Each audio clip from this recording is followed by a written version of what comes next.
teu fogo, mandar teu fogo, queimar de novo, queimar de novo. Boa noite, irmãos e irmãs. Louvado seja Deus por essa noite. Louvado seja Deus ainda pela unidade do Espírito. O nosso irmão mencionou uma moção a respeito de que Deus não é Deus de confusão, Deus não é Deus de contendas, Deus é Deus de unidade, Deus de paz, e vai muito de encontro à palavra que me foi passada para ser pregada nessa noite. Então eu convido você, sem demoras, a pegar Tiago 4:11, carta de São Tiago, capítulo 4, versículo de número 11.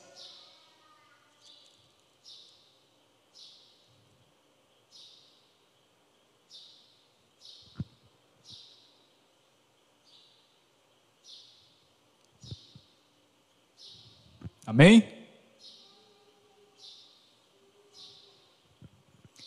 A palavra diz o seguinte: meus irmãos, não faleis mal uns dos outros. Quem fala mal de seu irmão ou o julga, fala mal da lei e julga a lei. E se julgas a lei, já não és observador da lei, mas seu juiz. Essas são para nós palavras do Senhor. Graças a Deus. Juntamente com essa palavra, o nosso irmão me passou o rema, que é preciso que nós alinhemos o nosso caráter à lei de Deus. É preciso que a gente alinhe o nosso caráter aos princípios de Deus, à vontade de Deus. E aqui a gente pode destacar como primeiro ponto o fato de que Tiago, ao escrever a carta, nesse versículo, de modo específico, ele começa dizendo: meus irmãos. Ou seja, ele já estava falando nessa carta para pessoas que já tinham caminhado, para pessoas que já estavam na missão, para pessoas que já tinham tido um encontro com Jesus de alguma maneira. Ou seja, essa carta, esse versículo está falando para nós que estamos aqui. E nós podemos, irmãos, reconhecer que a questão da convivência, ela não é algo fácil. A convivência, ela uma hora ou outra requer de nós um enfrentamento de desafio, e a gente não pode fugir disso. Então, como nós somos seres diferentes, no nosso relacionamento, muitas e muitas vezes nós iremos trombar com a diferença do outro, isso é fato. Mas isso não é e nunca será desculpa para que haja contendas entre nós, porque Deus nunca e nunca vai fazer isso, nos pediria ou nos pedirá algo que seja impossível de nós cumprirmos. Então muitas vezes a gente fala para determinadas coisas que estão na palavra, que estão no Evangelho, como se essas coisas nos fossem impossíveis de ser vividas. E uma das coisas que a gente costuma dizer que é difícil, e às vezes a gente quer dizer que é impossível viver, é viver sem criar contendas, é viver sem falar mal das pessoas. E se a gente age dessa maneira, e se a gente pensa dessa maneira, a gente está invalidando a palavra.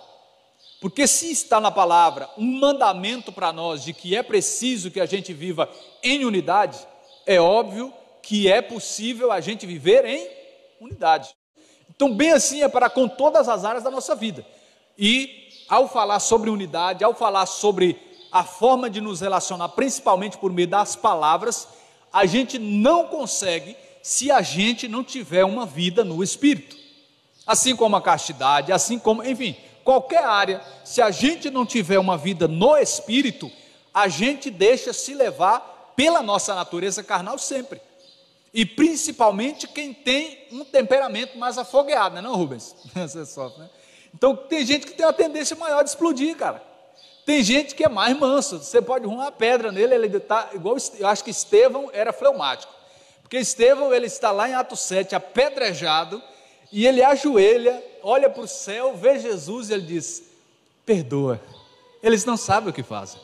Então o cara está recebendo pedrada, irmão, está recebendo pedrada. Eu não sei como é que eu reagiria, mas pela graça, no Espírito, seja eu, seja você, e seja qual for o seu temperamento, é possível que a gente viva a unidade. O apóstolo Paulo, se a gente lê as cartas dele, você vai perceber que ele era uma pessoa muito explosiva. Mas Paulo é um cara que prega sobre unidade. Então, muitas vezes a gente vai encontrar situações que exigirão de nós, como eu falei, um desafio maior, uma necessidade maior de mansidão. Mas a gente vai conseguir com a graça de Deus. Então, muitas vezes a gente se ira, e aqui já foi até pregado uma vez sobre ira, com certeza. A ira está na nossa emoção de ser humano. Mas o apóstolo Paulo, citando o Antigo Testamento, ele diz: vocês podem até irar, mas vocês não podem pecar. Isso significa que nós muitas vezes somos tomados por emoções, mas as emoções não podem nos dominar. Nós precisamos estar sempre de acordo com o que a palavra nos ensina. E dentro desse contexto, se a gente pega a carta de São Tiago, do capítulo 1 até o capítulo 5, você e eu vamos encontrar o Tiago falando sobre a questão da língua, sobre a questão do falar. Eu fui destacando capítulo por capítulo, referências que falam sobre a questão da língua. Capítulo 1, por exemplo, no versículo 19, ele diz assim: já o sabeis, meus diletíssimos irmãos, ele novamente fala para irmãos, para pessoas de fé, todo homem deve ser pronto para ouvir, porém tardio para falar. Capítulo 1. E ele complementa dizendo: e tardio ainda para se irar. Ou seja, ele está dizendo que todos possam ser mais ouvintes do que falantes. Mas essa é a realidade que a gente vive? Está distante ainda. Eu lendo o livro, eu vi uma frase que falava, que essa frase é atribuída a Rubem Alves, é um outro Rubens, tá? E essa frase dizia assim: olha, eu tenho visto muitos anúncios sobre cursos de oratória, mas eu ainda não vi nenhum curso sobre escutatória. Ou seja, eu não vi nenhum curso ainda falando sobre ouvir. E a gente tem dificuldade para ouvir, irmãos. Às vezes a pessoa nem terminou de falar, você já entrou no meio, não terminou, não sabe o que a pessoa vai terminar de falar. E a gente tem essa dificuldade de parar para ouvir, a gente quer mais falar e a gente deixa de cumprir o que ele termina dizendo. A gente acaba irando fácil. Então, se a gente seguir esse princípio, com certeza nós iremos ser mais felizes no relacionamento, seja lá em qual nível for. No capítulo 2, eu achei esse Tiago falando sobre a questão também da língua, que a gente precisa ser prudente em não bajular. Ele fala: olha, se chega um rico entre vocês, bem vestido, vocês tendem a bajular esse cara. Olha, senta aqui. Mas se for um pobrezinho, você empurra ele para lá. Olha, vai para lá. Ele está falando aqui sobre a gente muitas vezes ir com uma linguagem doce para pessoas que a gente acha que é conveniente receber a nossa formalidade, a nossa hospitalidade. Mas a gente trata com grosseria aqueles que a gente supõe ser imerecíveis da nossa forma de tratar melhor. Então ele fala sobre essa questão do bajular, que também é um pecado que a gente comete pelo falar. Mais abaixo, ele diz sobre a fé sem obras. Ele diz: olha, se chegar alguém até vocês, precisando de ajuda, e vocês disserem apenas: vai com Deus, Deus abençoe. Essa fé, ela é uma fé meramente de palavras. Ou seja, é uma fé teórica. Eu não posso viver uma fé só de falar. Quando eu vivo uma fé só de falar, eu estou pecando também, porque uma fé somente teórica, ela não pode nem me salvar nem salvar aos outros. Eu preciso demonstrar com obras. O capítulo 3 é um dos capítulos em que ele gasta mais tempo falando sobre a questão do falar. Ele diz que a língua é um pequeno membro no corpo, mas ele é um membro que pode colocar fogo no corpo inteiro. Assim como o navio tem um pequeno instrumento que ali é formado para direcionar o navio, E se aquele pequeno instrumento no navio dá problema, desvia, ele vai comprometer todo o resto do navio, que é o responsável por dar direção ao navio. Assim também é a nossa língua. Com as nossas palavras, nós somos capazes de colocar fogo e destruir algo que a gente passou a vida inteira construindo. É como eu ouvia certa vez falando sobre um incêndio, aqui acho que até fala sobre a questão do incêndio. Você com um pequeno fósforo, jogado principalmente no tempo de seca, numa floresta, você destrói uma floresta inteira. Preste atenção, um pequeno palito de fósforo, que também é formado da madeira, é capaz de destruir outras árvores que demoraram anos para crescerem. Tem árvores, por exemplo, lá em Israel, que desde a época de Jesus elas estão de pé. São coisas surreais. Mas o fogo é capaz de destruir em pouco tempo. As nossas palavras são da mesma forma. A gente não tem ideia do quanto elas têm poder, tanto de destruir, quanto também de edificar. É por isso que no relacionamento a gente precisa estar no Espírito, para que a gente possa edificar o outro. Lá em Provérbios fala sobre a fala branda que aplaca o furor, a ira.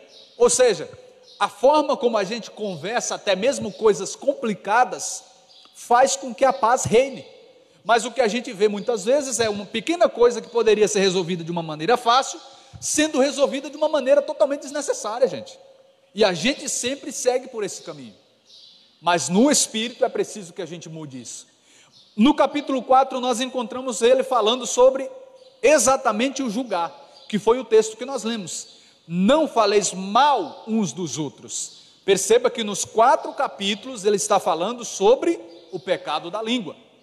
Para que acelere mais ainda e a gente volte, no capítulo 5, lá no versículo de número 9, ele fala sobre a queixa.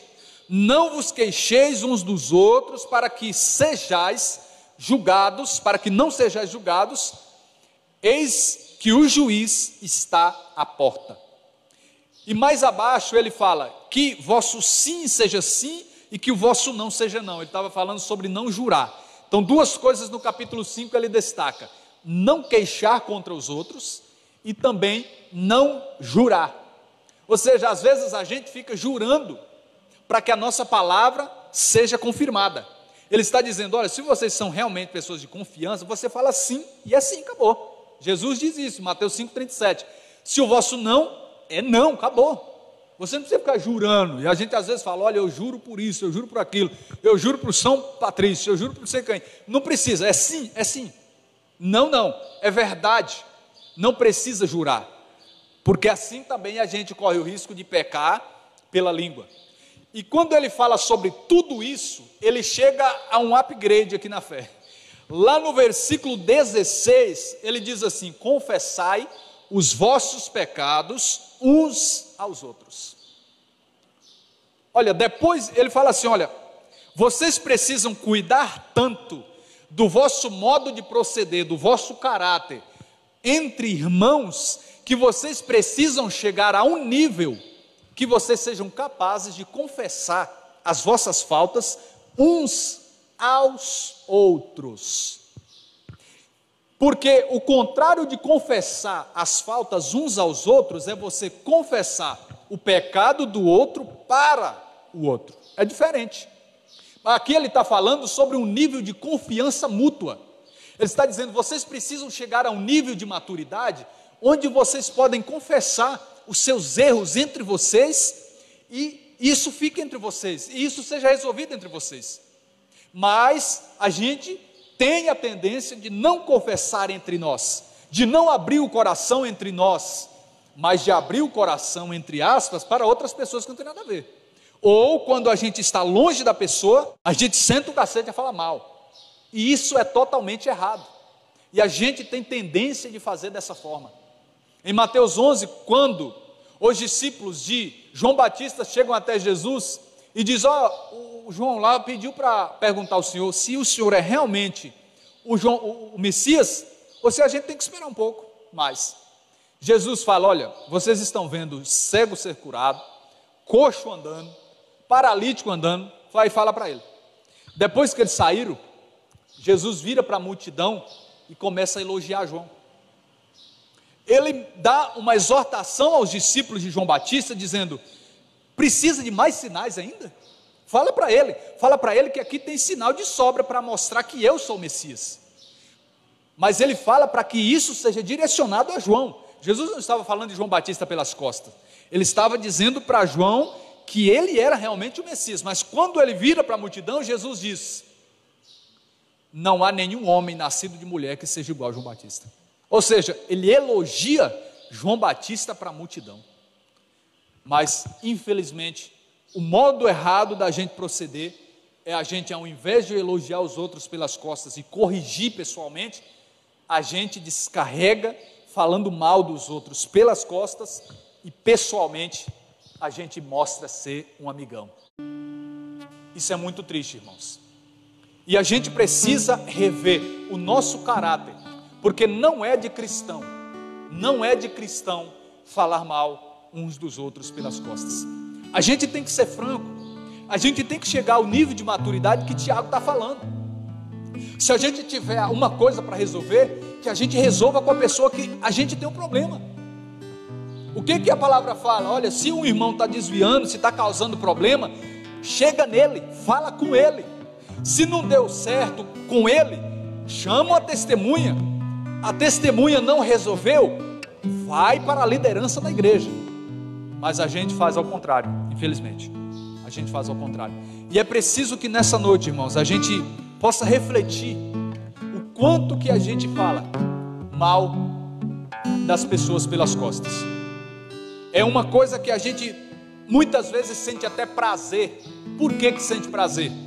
Porque quando eu falo mal do outro, eu crio uma falsa sensação de que sou superior a ela.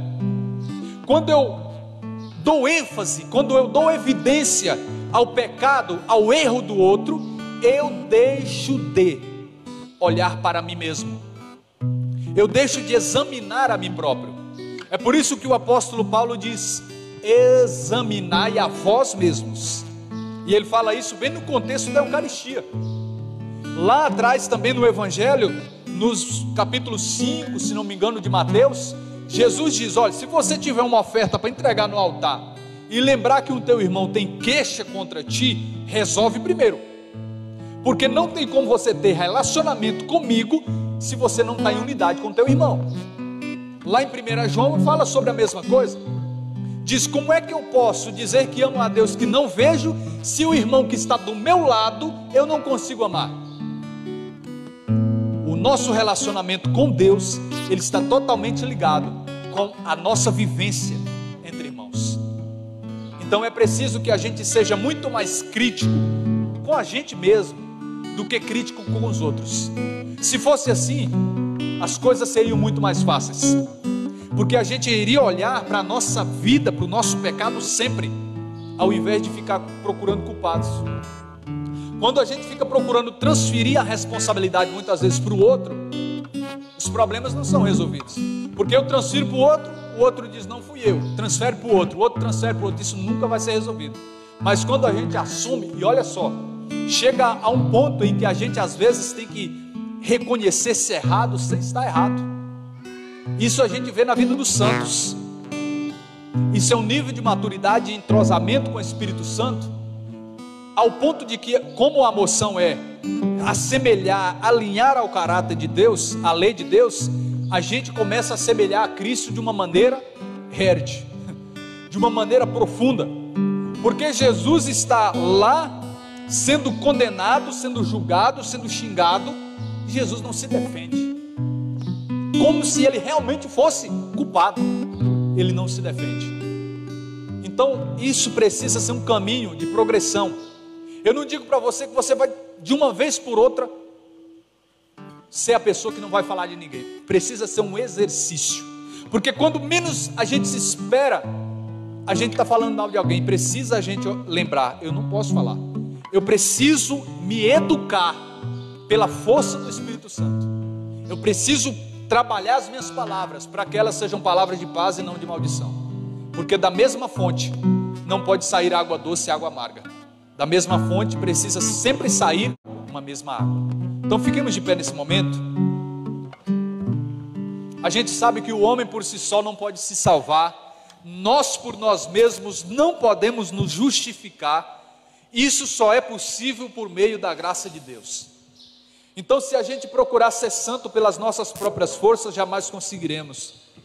Mas sempre que a fraqueza bater a nossa porta, que a inclinação carnal de falar mal dos outros, de criticar, de murmurar, ser mais forte no nosso ser, que a gente possa recorrer à graça de Deus e pedir para que essa graça nos dê a força para que vençamos e, pelo contrário, ao invés de nós maldizermos, ao invés de nós julgarmos, ao invés de nós falarmos mal, nós sejamos capazes de abençoar, nós sejamos capazes de rezar por essas pessoas, nós sejamos capazes de corrigir, nós sejamos capazes de amar, porque Jesus disse: bendizei aqueles que vos amaldiçoam, orem por aqueles que vos perseguem, não pelo contrário.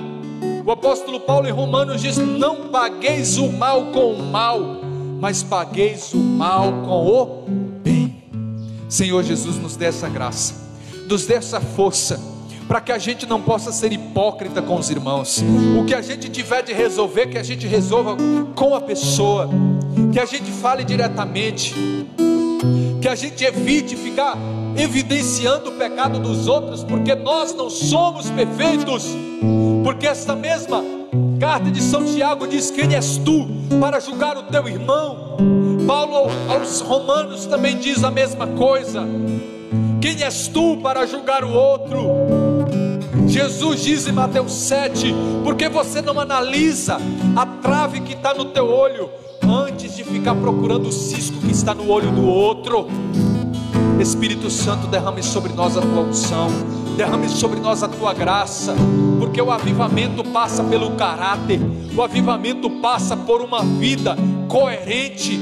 Por isso, Espírito Santo, nos ajude a sermos fiéis às tuas palavras, para que também as nossas palavras possam ser palavras doces, possam ser palavras que edificam, que o nosso relacionamento possa ser um relacionamento, Pai, que leve a nós e as outras pessoas para o céu.